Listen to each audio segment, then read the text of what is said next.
So for Video Journal 5 and sales, I have been looking up a few different clients that I might be interested in. I wanted to stick more with obviously like a local, like it's kind of like only one or two shops around, and those I mean, I looked at the barber school of Winston Salem. I looked at this place called Moco Creations.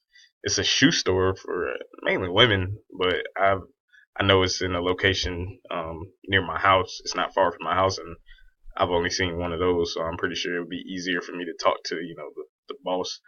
And then the last place that I chose that I'm looking at is Ed McKay's bookstore. I don't think that's a big chain, so I'm getting around to going over and talking to everybody and figuring it out. I would want to say in the lead right now might be the barber school because I know that it'd probably be get easier access to the information that I probably need to be able to complete the project. But I wouldn't mind doing Ed McKay's. I think that would be a interesting one to do.